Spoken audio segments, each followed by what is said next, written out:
recording. Okay. 6 o'clock, I'd like to call our village board meeting to order. Please stand and join me in the Pledge of Allegiance. I pledge allegiance to the flag of the United States of America and to the republic for which it stands, one nation, under God, indivisible, with liberty and justice for all. Great, welcome everybody. The clerk, please call the roll. Maretka? Here. Jones? Here. Sluse? Here. Parker? Yep. Ham? Bowden? Here.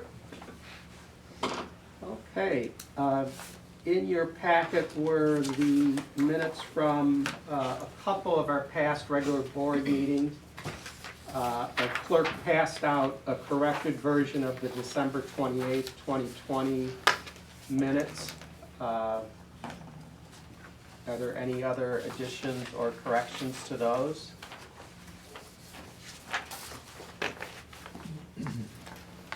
If not, I'll entertain a motion to approve the minutes from December 28th, 2020. I'll motion Oh, it. wait a minute, I think I Yep. found an error. On the Public Works Committee meeting, let's see, Which meeting? oh, wait, I'm sorry. Page one. Nope, I stand corrected. We good? Fine. Yep, Okay, so there was a motion, is there a second? Second. Moved by trustee Marevka, second by trustee Parker to approve the minutes of December 28th, 2020 meeting. Maretka? Yes. Parker? Yes. Jones? yes. Sluse? Yes. Bowden? Yes. Okay, also in your packet were the minutes from our January 11th, 2021 meeting. Are there any additions or corrections to those? Not, a motion to approve. Motion. Second, Been moved by trustee Parker, seconded by trustee Jones to approve the minutes of January 11th, 2021. Parker? Yes. Jones? yes. Maretka? Yes. Sluse? Yes. And Bowden? Yes. Okay, also in your packets are the bills, payroll, pay period ending 1/9/21 for $53,967.01. Accounts payable, the general fund, $61,789.07. From the motor fuel tax fund, $9,728.61 for a total of $71,517.68. Are there any questions or comments on the bills? I have one question. What is the bill for $958.18 for Locis? L-O? I can answer that. Locus is our software system we use. Awesome, okay, thank you.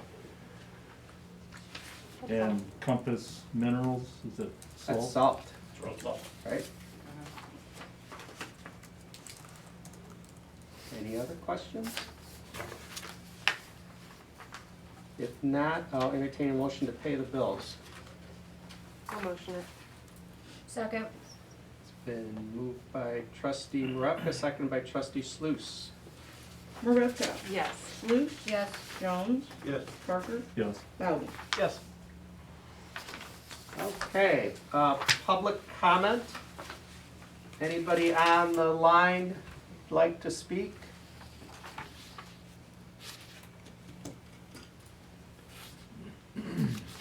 Is anybody from Aqua here today? I don't think so. Okay, moving on, reports of committees, village administrator report. My report is in your packet. It's a little bit lengthy. It's a combination of December and January. I just want to point out a few highlights on the meetings attended. You'll notice on December 1st, the mayor and I met with Morton Arboretum just to discuss tree inventory and the possibility of getting any trees donated like we had done in the most recent past here with some trees that were given out to residents for their parkway. And then you'll notice on the 8th of January, we talked to Chicago Region Tree Initiative, and they assisted us with reaching out for fundraising and tree donations with corporations or local businesses. So they had some success there. I got information from them today that they talked to a landscaping company of Kankakee, and they are going to put us in contact, and we'll get together with the Public Works Committee. They're very interested in doing some work in town. And I know we have a couple other corporate donors that are interested in working with Peatone. So we'll get more detailed information once that becomes available to us. But that's exciting news for some possible tree inventory for Peatone without really dipping into the general fund. So downtown revitalization project is moving forward. We met with the kickoff group. We had a kickoff meeting, and then that was in December. January, we worked with this stakeholder group and kind of are trying to whittle down some ideas to create kind of some options to bring to the board in February for your approval, so that those can be presented for more public input on March 1st at 6 p.m. The building department, our total permits issued, while those have gone down overall from 2019 to 2020, our single family permits almost doubled between those 2 years, and our miscellaneous permits, kind of your do-it-yourself kind of permits, increased from 19 to 20. It's those roofing permits that really took a substantial decrease from that storm, and that's where those overall total permits have kind of decreased from year to year. 2021 year to date, we've only issued 4 permits, and those are in the miscellaneous category. I do have a code compliance officer recommendation for you on the agenda that we'll talk about later. We have not been doing any proactive code compliance, but we have been dealing with complaints that come in since we've lost our last person in that position. The Rebuild Illinois Public Infrastructure Grant that we submitted for the I-57 improvements, those we had expected to hear whether we got that grant or not by now, but we have not. Troy did check in, and we just haven't heard anything, and they say they've just been overwhelmed with applications, and so we're still waiting to hear. The CMAP Peatone Priorities Plan is moving forward, and they're ready to present recommendations to the steering committee, which will meet on January 28th. And once the steering committee hears those and moves those forward to the board, you should be hearing those recommendations in February. Azavar, they were the firm we hired to do like an audit of some taxes, franchise fees, and basically to see if there was any revenue out there we could capture that we weren't capturing. They gave us our first report. That report was in your packet. I told you that a findings was in your report, but I don't think it was. We don't have any other findings, but we did get a finding for in October for an excise tax, which we had been paying on our Call 1 bill, which government entities are not subject to, so they were able to get that savings for us. It was not very substantial, but it was nonetheless a cost we don't have to pay anymore. So an annual savings for us is $115.20. And then since we have that 40% fee that we pay them for the 3-year period, Azavar will get $46.08 of that. So, and then after that 3 years, we will get 100% of those revenues that we otherwise would have been paying. The South 2nd Street Stormwater Project, that is moving forward very fast as well. It changes every day. Bob had some trees taken down throughout the easement area that was identified by Robinson.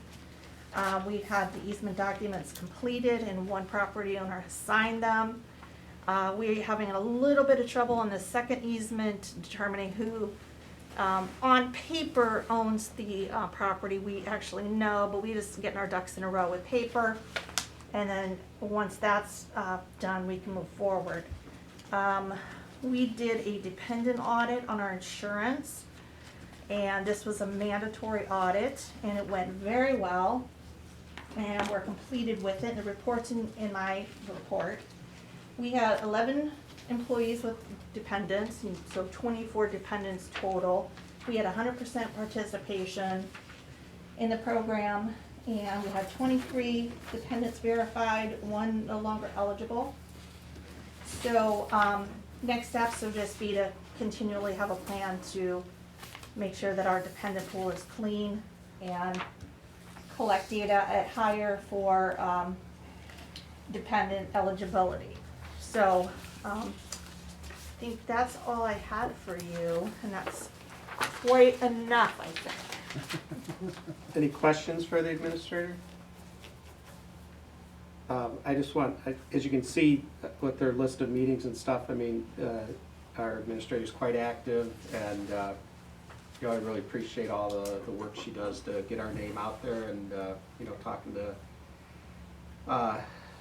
politicians and things like that, so thank you.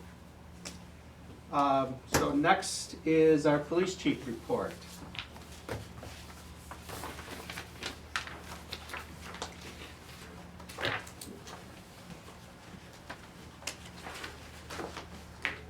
Just briefly, well, at police committee, I'll have Mr. Parker bring that up when that discussion will come up in a little bit later. The activity that I sent you the data about the Ratchy Road speed sign, and you can see the amount of cars and the amount of percentage that are traveling under 35 miles an hour coming toward the sign or away from the sign, and the amount of hours we've spent and the stops and citations issued. Secondly, the police department has completed the federal use of force certification, and that was out there, and for us not to do it, we could not receive any federal funds in the future, so we got that paperwork completed and approved.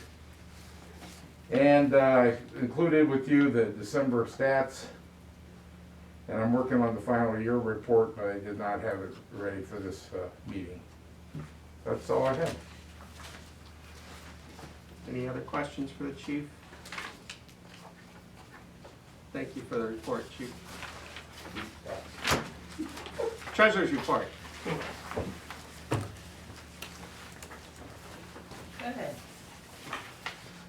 In your packets you had, or in your email, you had the November and December. I gave you November's because I wasn't here for December's, I was on vacation. So, just to give a little color like I have been as far as revenue coming in from the state, things were picking up. December was actually a decent month as far, November and December were decent months as far as revenue coming in.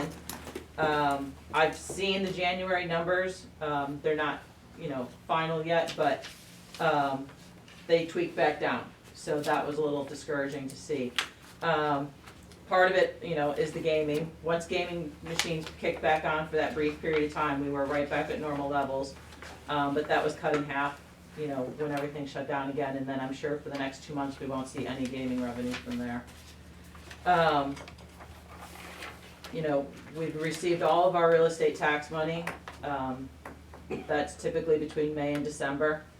And then we'll now go from January to May without any of that extra income, so it gets a little more tight, a little strapped, but we know that's how it goes. So, you know, we're just continuing to watch our expenses, and hopefully they're not more than they are our revenue, as they were last month, so. But that's part of what we've budgeted for, so. I saw that they released the third installment of the Rebuild Illinois funds, is that what? We haven't gotten that yet. We haven't gotten it yet? No, Okay. it'll probably come in February. Okay. And we won't know on the, so the TIF one fund includes, what we think is, a lot of that's from the bank reassessment. Yeah, and we have not heard anything back. I was looking at that this afternoon. Uh-huh. I may put a phone call in just to see if there will be any changes for Okay. next year, especially with the, when we're doing the budgeting. Okay, and then the BDD fund, we're seeing about 18,000 a month in that, correct? Yes, that's about the average, correct. Okay. Other questions for the treasurer?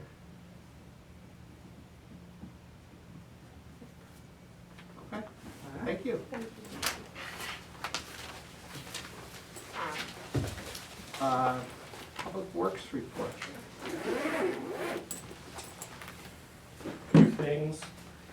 Obviously, we're on weather watch. We've had a lot of little nuisance snows this year, as you all know. The guys have done an excellent job, I just have to say that, handling that. Couple other things, the trees were cleared on the South Second Street storm sewer project, as Amy mentioned. We continue to organize, build our shop at the Public Works building, so if anybody ever wants to stop out, take a look what we're doing, you're free to do that. I know Wayne has stopped out there to check it out, so please do.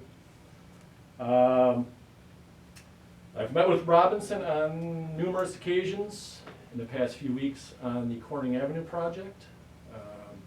We're going to put together a substantial list of issues on that project for the contractor to address come this spring. That's all I have. Great, questions? And, yeah, again, you guys have been doing a great job with the snow, so Thank you. keep it up. Thank you. All right, engineer report, you got anything, Troy? Yeah. As Bob just mentioned about that Corning Avenue resurfacing, we've also had the head of our field staff come out and meet with them, not just a regular RE, so we're, taking it very seriously and make sure that those issues get addressed. For the West Street resurfacing project, that's moving along. It's in the final stage of IDOT review right now, so it's still on target for an April letting, most likely summer construction. Probably within the next couple of meetings, we'll have to do the IDOT agreements that are required for that, once IDOT approves the drafts. For the Peatone Wilmington Road I-57 project, we're still waiting. We have not received IDOT comments yet, so we have to wait for their next round of comments. I can give a little bit of update on the Corning water main job since Aqua wasn't here, so you guys are aware of what's going on. So I think today, they were out there. So Geocon is the geotechnical firm. They're out there, they have to monitor the holes that were dug to make sure the earth doesn't move. So they'll be out there the whole time during the boring or augering, which I believe is supposed to start next week sometime. And our survey crew has to measure per the railroad requirements to make sure all the ground stays stable. So that's what's going on, but I've heard that they're probably gonna start the boring sometime next week. The road detour from Corning from 1st to 3rd might start tomorrow, and it might go for like 3 to 4 weeks. That road might be closed for. The bus service is already aware, I'm told, and I believe the emergency services are aware, right? Okay. So that's what I know about that. Hopefully it stays on track and gets finished. I think they already updated you on the storm sewer project. If there's any other questions, let me know, because I'm probably gonna head out after try to beat the snow here after the report. That's good. So the West Street project, besides repaving and you're doing some curbing, any crosswalks being done there as well? Or? Yeah, it'll be any crosswalk that's there already that, where the road's being resurfaced, that'll be put back. It'll fix any handicap ramps, fix curb issues, adjust utility structures that are in the pavement or curb. Okay. Are there any crosswalks there that aren't present that need to be added, you know? You looked at that at all? Do we have any? Penny Lane possibly.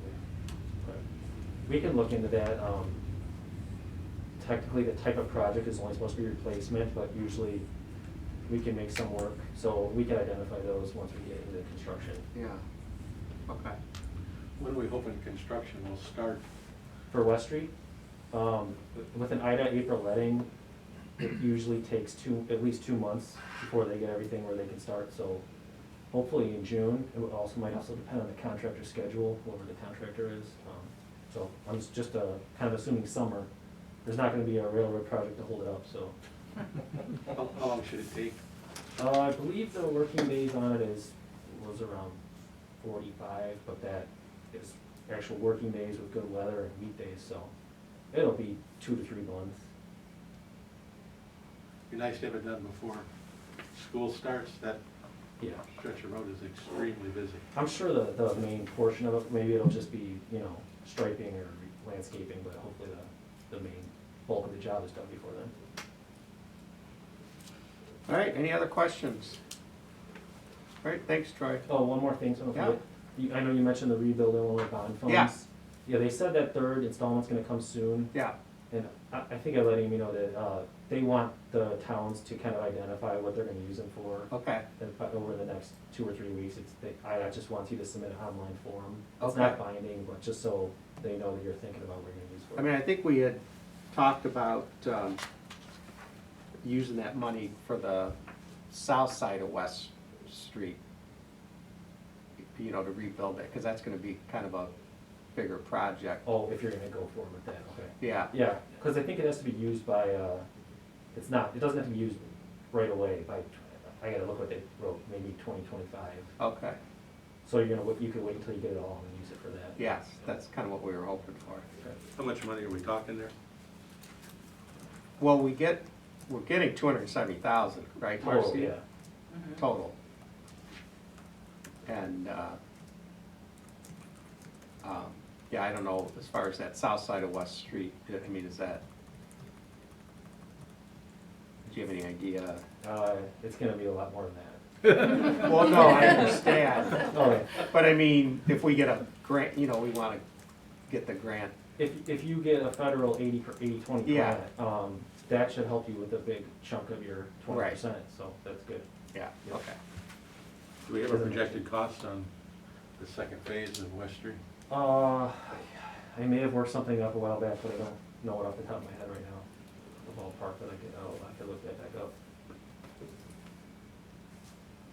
Okay, anything else? Good, thanks for coming out. Thank you. Okay, we're moving into old business. We have several special events that we had tabled just to kind of get all our ducks in a row, as they say. So we've had meetings of the police committee meeting, and we've talked with the attorneys about, alcohol at these events. And so basically what it comes down to is, if we close these streets down, we can allow a BYOB event, we can allow people to bring liquor out of the bars, just so long as they stay in the designated area. This is on the advice of our attorney. And really the only thing that we want to require for these events is that if they have liability insurance, that they put the Village of Peatone on that policy as the named insured. If they don't have that, to sign an indemnification agreement with us, so that we're not held liable for anything. So, does that sound about right, Mike? Yeah, actually, we'd like both.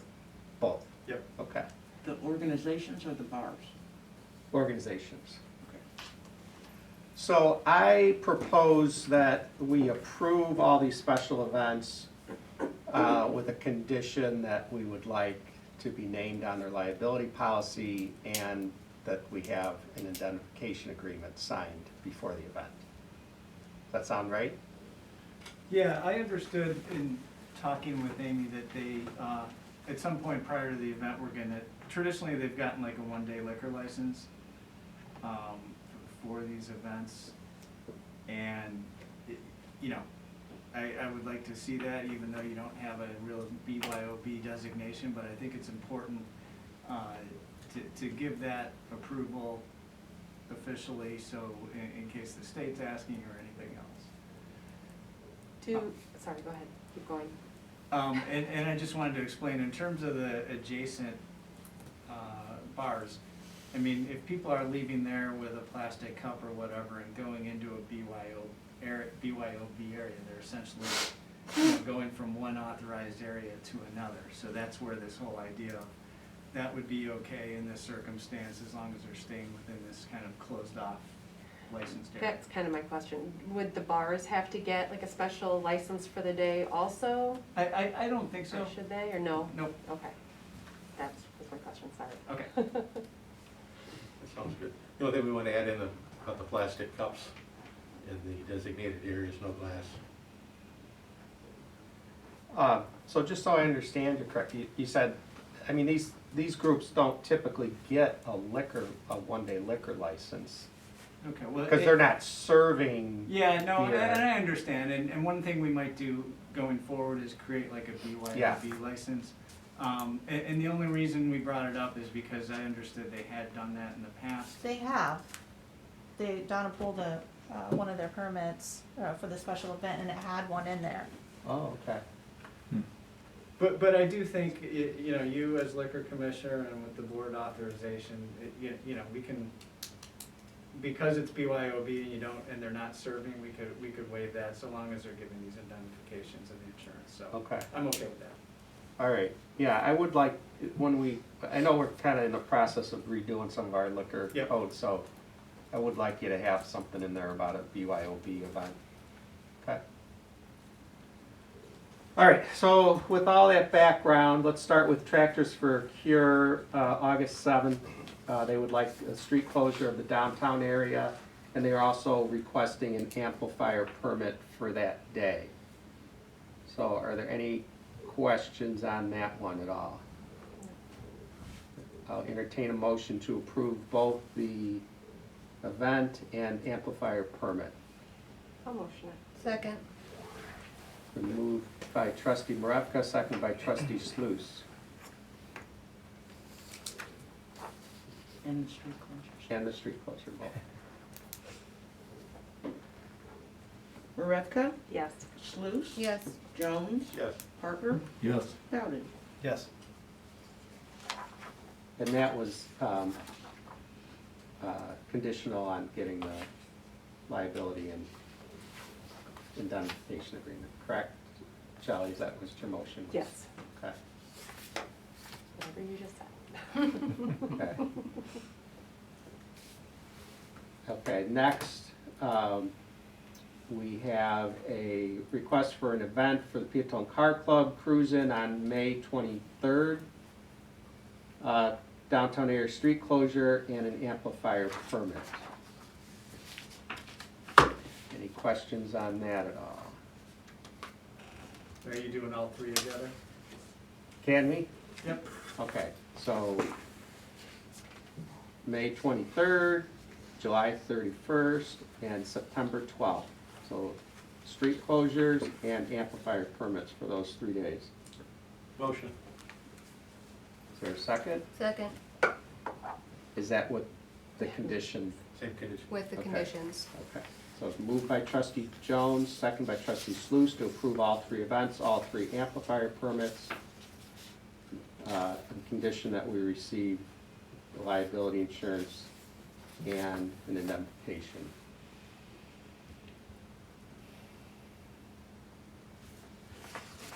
Jones, Yes. Sluse, Yes. Marevka, Yes. Parker, Yes. Bowden.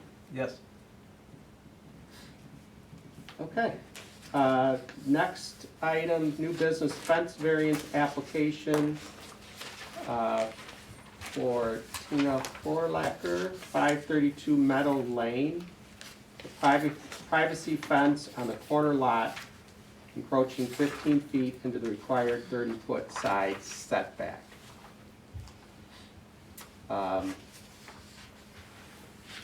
Amy, I don't know if you would want to give a little background on this? Sure, and they're on the line, we're having a little bit of problems, I hope she can still hear me, she's on mute. But,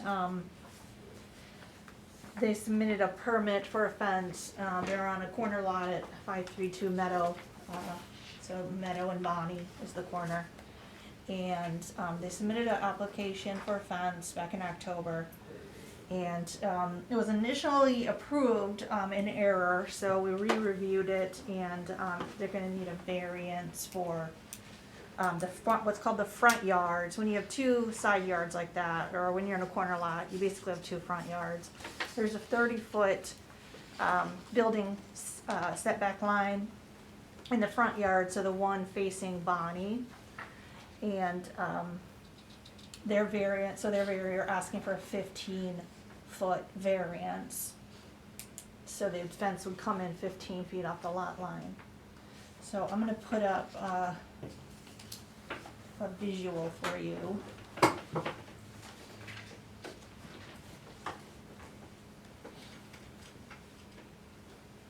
So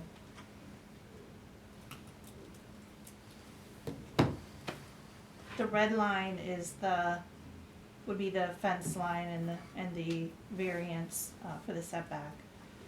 So it would just come off the front of the house and go all the way back.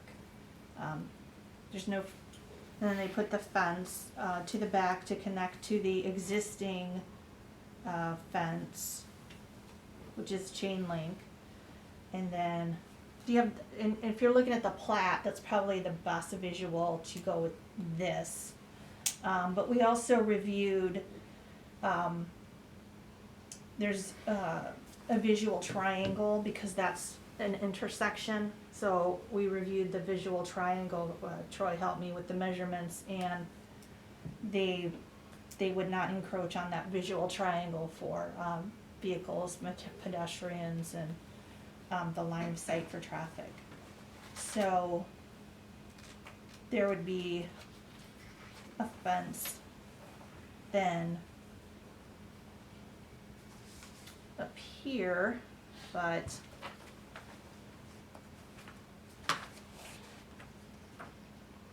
Which is the front of the house? Yeah. this is the front. And the front faces? This is Meadow. Yeah, Meadow? yeah. But technically they're both fronts, It's on a corner. right? Yes, and That's why the 30-foot setback line is here. And then they also have the corner and the intersection. So they're not just a regular corner either, they're an intersection corner. so, just to give you a little background on this, I'm not a big fan of fence variances, but in this case, there are some mitigating circumstances. This, like Amy said, was approved in error by our building inspector he approved the fence all the way to the sidewalk. And when the fencing installer came to dig the post, he said, "Are you sure this is correct?" And the homeowner called the village and found out that, no, they would need a variance to do that. So the homeowners had already purchased the fencing material, had already put a deposit on that, and, they're concerned that, they're gonna be out that money, due to a mistake that the village made by our building inspector. So they want the fence in front of their house? No, No. there'd be Just no on the fence in the side. front. Just on the side. Just on the Okay. side, just right here, it just encroaches in the 30-foot setback, so they're asking for a 15-foot variance, that's the only variance. So the fence would go here, if you can see my Yeah, little, the red line. the red line. And then it would go partially, they put a partial here and then connect to the fence here, That's existing. that's existing. There's no, What about the That's- fence on the other side? And then up here, yeah, yeah, they'd have they'd have it from the front here and they'd have a gate and then they would just connect to the existing. And there's no, The little fence that's there, they would Yeah. connect to that that? doesn't need Yeah. a variance up there. No. No, I was just curious. Yeah, but that's how it's gonna be. It's gonna be come off of here, off the front of the house with a gate. Just come back a little bit, connect to the existing fence. And the same in the back here. So then there'd be a gate here in the front of the house. Then there'd be a fence here, and it would come along the back until it connected with the existing fence. To, you know, with the neighbor's existing fence. Did we check to see if their builder, their fence company, would refund them the spread, put stuff back in inventory? They're on the line. I don't know if they asked that question or not. Is there a house on the back fence side where they're gonna connect? Is that the front of that house? No, that's the side. No, they already have a fence there, right? Yeah, they have, No, what I'm saying is if you go towards Bonnie Lane on the neighbor's house, okay, go the other way. this is Bonnie, That don't should know. be Bonnie down there, right? yeah, Okay, the house next door to the one on the corner. this is the biggest the picture gets. With the one on there's the brown roof house Are you there. asking about the Yeah. the Is driveway that the front of that house and this fence is now, blocking a little bit of their site? yeah, Yeah, but that's their rear in yard, the back, yeah, but Yeah. I'm talking about the front yard, right here. to the next house. Go that way, there you go. Yeah, I can't, the picture doesn't go that far. Yeah, that almost looks like that's their driveway, I think that's their garage. yeah. What's our legal obligation in this scenario? What your, are you just talking about granting the variation? What your legal obligation is, or? Well, since they've got a permit that was incorrectly They- approved. Right, so that was Yeah. issued in error, and, you know, you caught it before it was installed, and you have a right to ask them to get a variation and then make your decision on that. And the other sticky part of this is kitty corner from this house is the people that have asked for 2 variances twice and been rejected twice. That are on a corner that are asking for almost a very similar variance. Then we've said no twice. We even gave them the option of changing it instead of that, and they didn't take that either. Right. I'm with Dr. March on the feelings, I hate fences on corner lots. I mean, they look terrible. I just worry about the people who live right behind them, if their driveway right there, are they gonna be able to see to be able to get out of their driveway? if We they're were just looking at Google Maps and they lose visibility to the left? east. Okay. Yeah. So those folks won't be too happy, I don't think.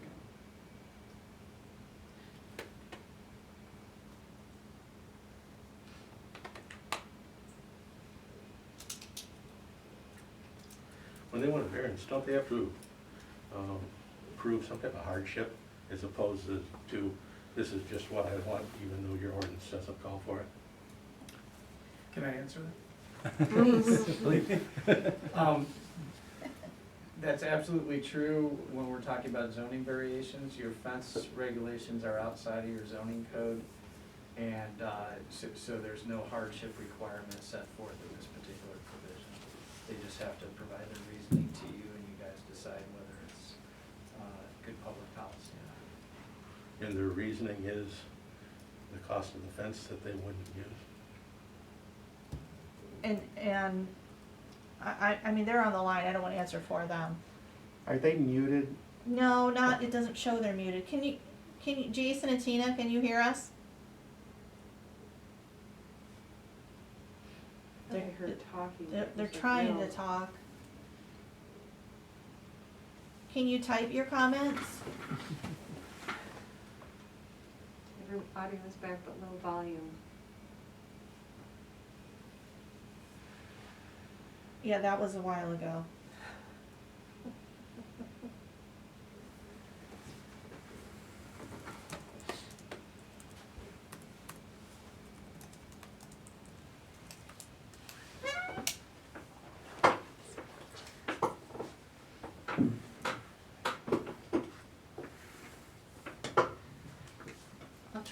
can turn this off and try to call back in, see if that works. What they told me was, when they stopped in today, they have a dog issue and they want to maximize the amount of their yard, but they did already buy the fence, and they've seen other corner lots with the same, and that's why they went ahead and, ordered the fence for this configuration, is because they saw it in other places, and then they got it approved, and then, it didn't work, it wasn't, in compliance. But they're doing the fence in general for a big dog.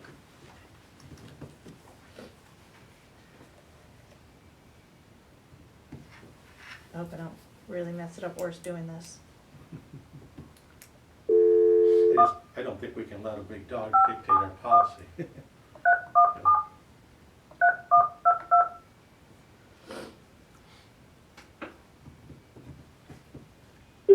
Please enter your access code followed.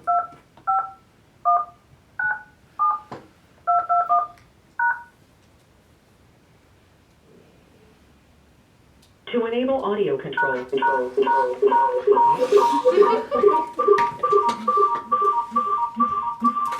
Hold on.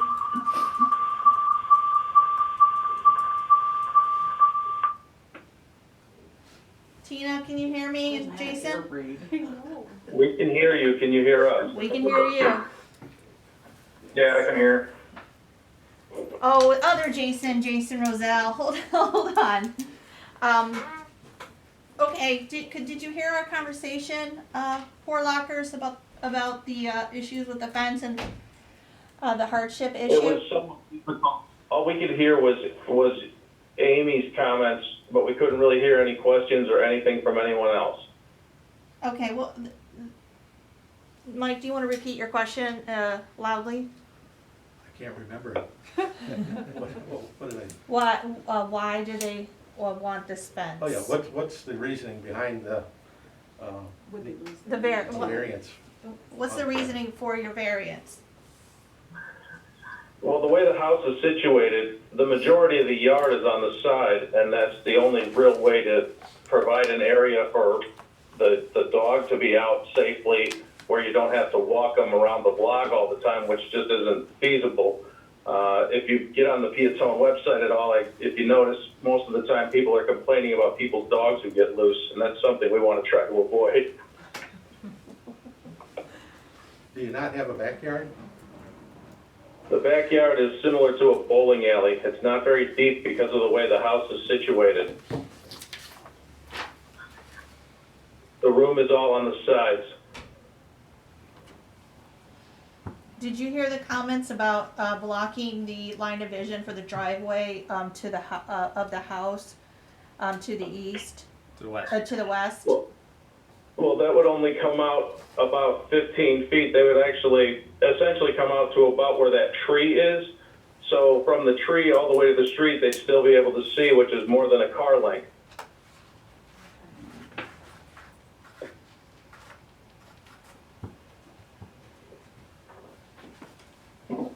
Any other questions?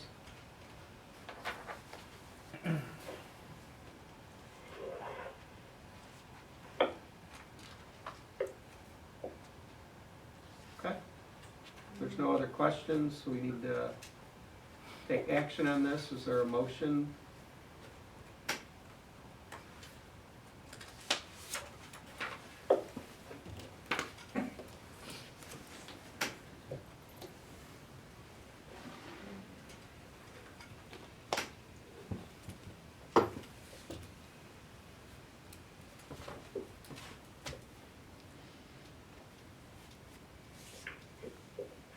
Anybody? Is there a motion from the audience, or does it have to come from the No, board? it's gotta come from the board. Good question. If not to approve, then to deny, One or the other. Is there any way, I know we had the same problem with that other house. Is there a way that we could motion or ask them if they would go closer to their house, like a 12-foot instead of a 15, like halfway? or a 10-foot, you know what I'm saying, like 20 feet off the sidewalk instead of 15. Well, we were originally approved for 30 feet and ordered the materials based on that, based on the approval. After speaking with the mayor, we felt that, agreed that it was feasible to cut the initial request in half, which results in some loss, but not as much loss as if you continue to take the yard away. I think we're setting a precedent on corner lots here, you know. It will go on and on and on. I'll make a motion to deny. Is there a second? Second. Been moved and seconded to deny the variance? Oh, I'm sorry, moved by trustee Jones, seconded by trustee Bowden. Jones, Yep. Bowden, Yes. Marevka, Yes. Parker, Yes.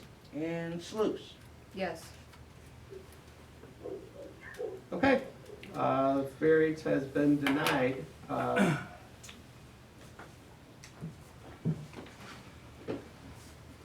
So, Tina and Jason. Jason, if you want, talk to Amy tomorrow, see if you have any other options, okay?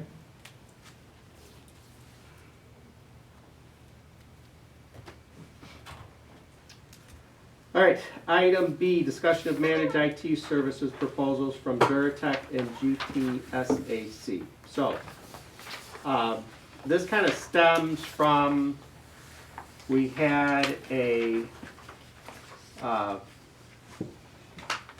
of a meltdown of the server on the police side a couple of months ago.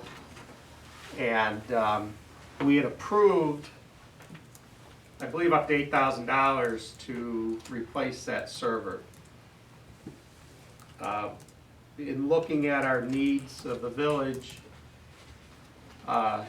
it was determined that possibly the server on the administrative side is due for replacement soon. So we wanted to look in the possibility of having one server that would serve both the police and the administrative side.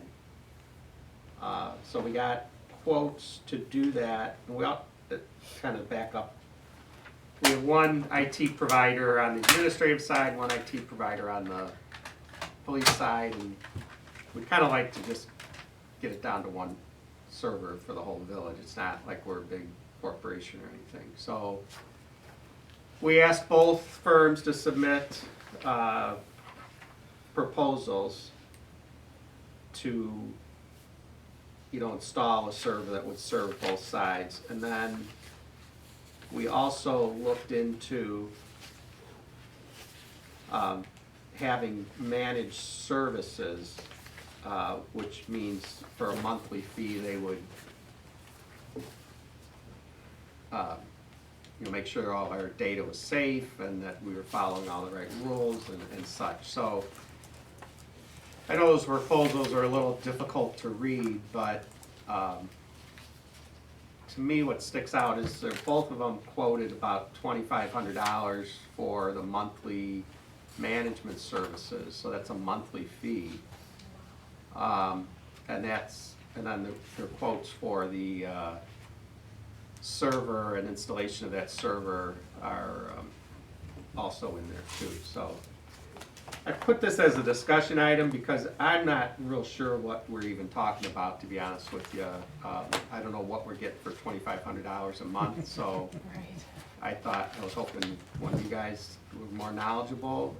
We have Jason, he's from Duratech, is that right? Yeah, Can't hear. this went dead again.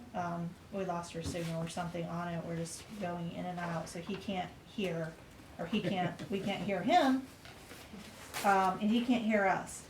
So, just right at the best time possible. Can I ask a question? What are we currently paying on a monthly fee? Can you answer that, Amy? Well, we get kind of a la carte service, for them if we just have just a general, issue that we need them to take care of. And then we pay, like $3.95, for them to take care of our firewall, subscription. Is Marcy still here? Is she leave? That's what is coming to my mind. So we don't pay a We monthly don't, fee. we only pay the Yeah. $3.95. I think we pay more than that. I'm gonna have him call my cell phone. At $3.95, we would be paying an additional $24,000 a year. Well, and I think the $3.95 probably isn't a monthly fee either, I think it's just when you need to. No, update it's No. the like- $3.95 is on a Can I hold monthly basis, just for the firewall protection. Okay, and then we pay extra if we have to have them come in to fix Yeah. anything, gotcha. I think we would need to look at how much we spent overall in the last 12-month period Right. to know. Well, I'd like to know what is included in this $2,500. And I guess we kind of have two, we have we're talking about two different, one, we need to get the server thing figured out, okay? That's kind of a separate issue. And then it also came, then when we were talking about this, trying to just get one IT person in here. Hey Jason, we're gonna just talk to you on this since we're having a little trouble with the other thing. No worries. Okay, so just Mayor's talking right now. Yeah, so the other issue is, going forward, we want to make sure all our data is safe and that, we're not getting hacked and all this, great stuff that goes along with this. And so that's why we were talking about this managed services. So, Jason, so can you tell me so you proposed a monthly fee of about $2,600 for this managed services. So what does that include that we don't have right now? It includes a lot of stuff. It overlaps with some of the items that you do have, because it does include your backup that you already have, and it does include your email. So those services that you're currently paying would go away. But what this additionally includes in there is management of all the computer systems. That is every issue on the system as far as security, patching updates, application updates, etc. It's a proactive service. You're not going to see another bill from us for issues related directly to the PC at that point. The other issue that we really have on there that is extremely important is a managed antivirus. Right now, you've got what we kind of consider antivirus light, where there is an antivirus, but no one's really keeping an eye on it or managing it for you. So if any issues do come up, there's no visibility to it until one of the employees calls in and lets us know that they're having an issue. And sometimes when it gets to that point, it can be too late, unfortunately. So that monthly fee is all inclusive if we have a computer go down or somebody has a question, they call you, that we don't get charged extra then, or is that a separate fee? The issues related to anything on the security end of it, or updating or application updating is covered. Any individualized stuff like projects, computer replacements, or things of that nature are not included. Those would be additional fees.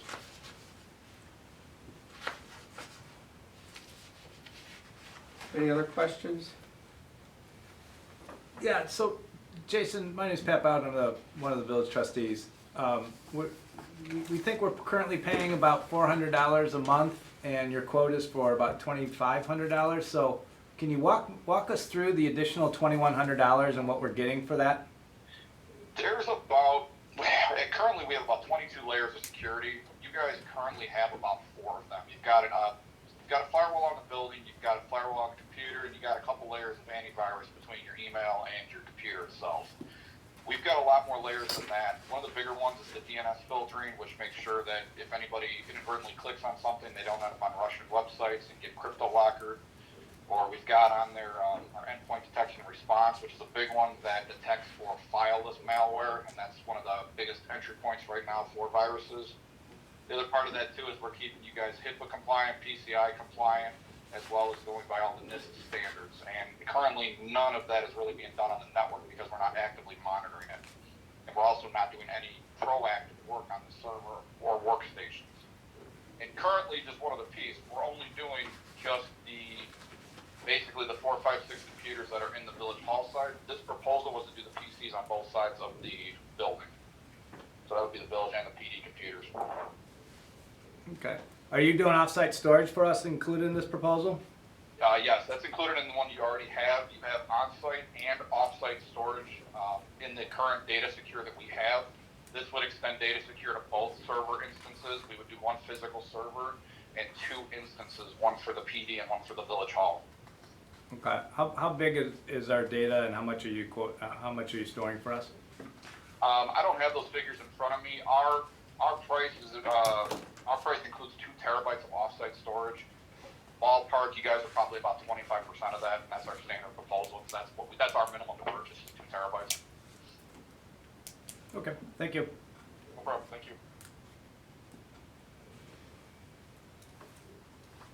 Other questions?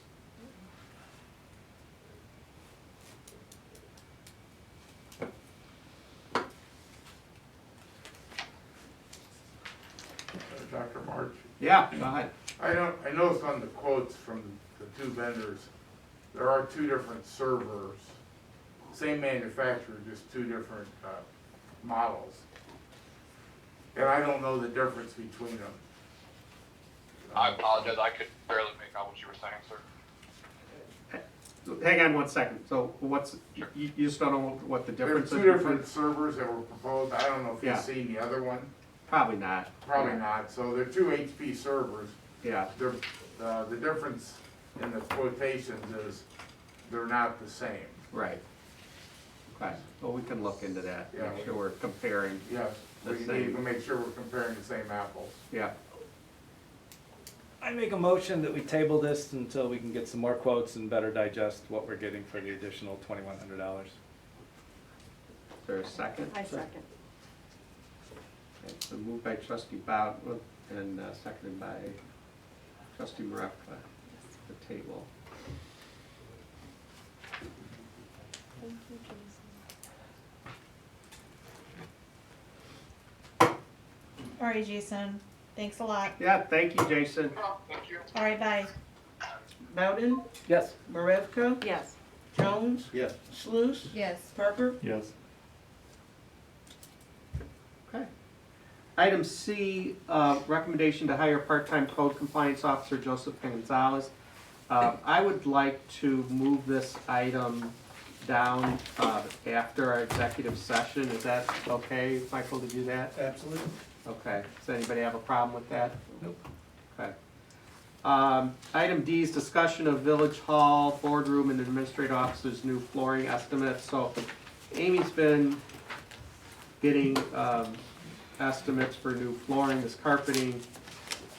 I believe dates possibly back to the 90s, I'm not sure, but it's gotten to the point where it can't be cleaned very well. It's pretty worn, and if we're gonna stay in this facility for, next few years, I think probably, looking to clean things up a little bit, but anyway, she's got quotes from quite a few people. We don't have to make a decision tonight on this, but I want you guys to kind of get an idea of what we're looking at. And basically kind of got quotes to do carpeting in both down here and up there with the vinyl tile in the bathroom and in the foyer upstairs and also in the offices up there.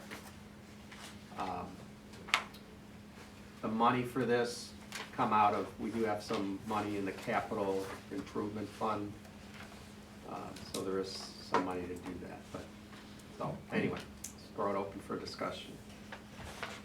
Is the handwritten copy, is that the one from California Flooring? It is, yeah, and he's supposed to get me a more formal, updated proposal. So he has a few changes to make, so I anticipate his price might jump up a little bit. because he shows carpet in the offices, and we don't want carpet in the offices. So it'll just bunch up. Did you pick out brands? No, No, so this No. is just on a general basis. yeah, I mean, we discussed, general types, Mhm. and, I mean, this is commercial grade yeah, carpeting. It's- yeah. I mean, we talked, maybe, carpet tiles versus this, and carpet tiles obviously are a little bit more expensive, and they touched on that in a few of the proposals, so carpet tiles gives you a little flexibility, and, if you get a snag or run or a spill, you can change it out, and it gives you more, stylized flexibility, Gotcha. but, is it worth a couple grand? I don't know, that's up to you guys, but.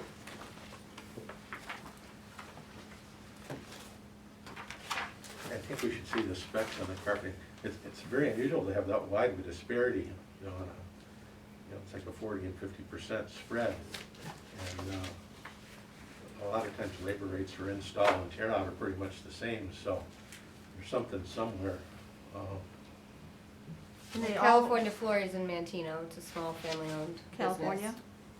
Mm-hmm. Yeah, And then Carpet Weavers, that's a bigger brand name, Mhm. more well-known. And Total Flooring is in Homer Glen and is a little on the higher side, but very reputable.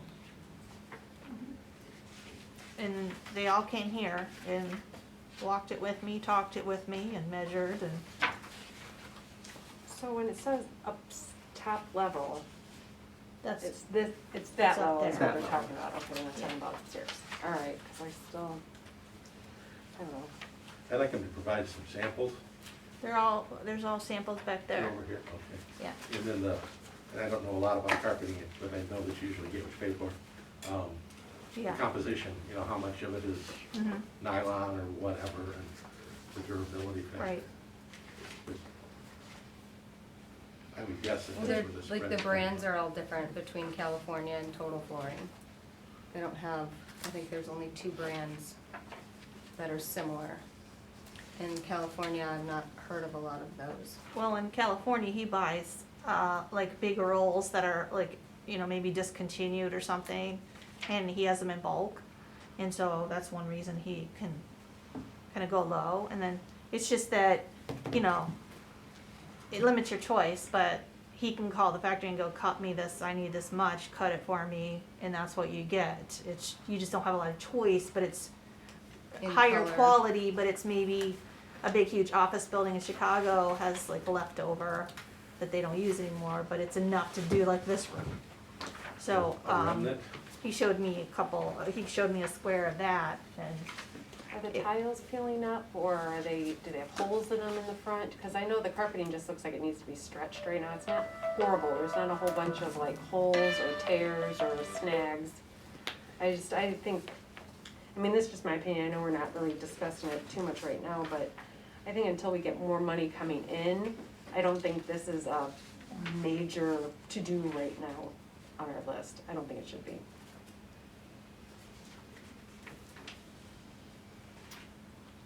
My only comment on that is that, you kind of get used to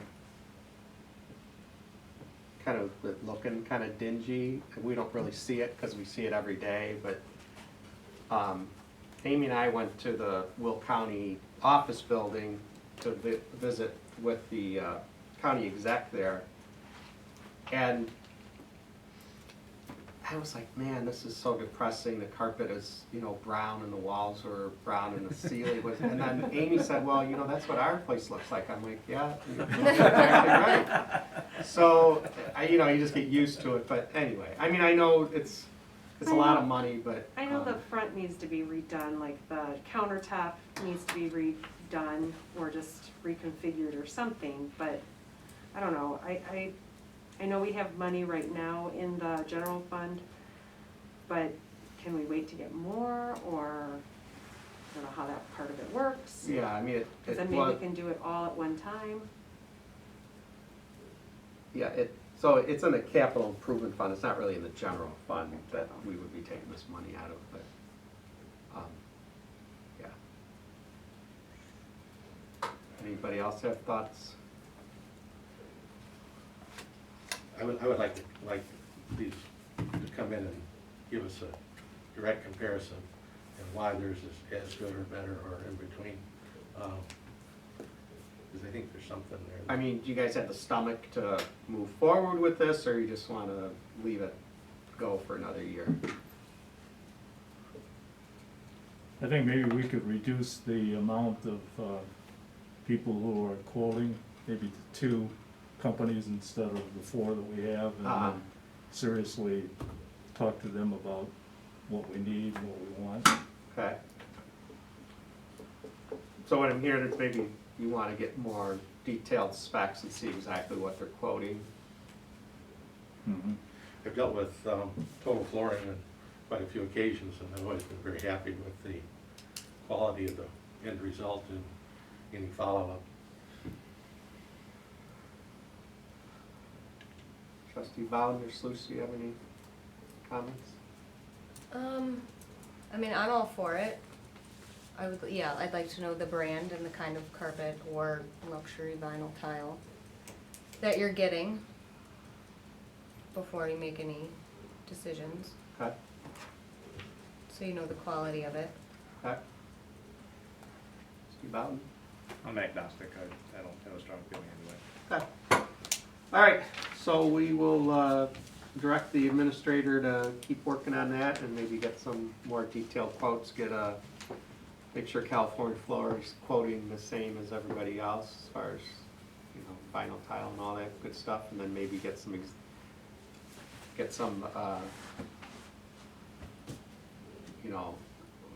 those samples and make sure we're comparing apples to apples, I guess, okay? All right, item E is ordinance amending certain provisions of the Peatone Village Code relating to penalties for violations of the Peatone Village Code. Chief, do you want to introduce this? I didn't bring a copy of it, but basically, you can see from the ordinance that the courts have consumed any fine money to,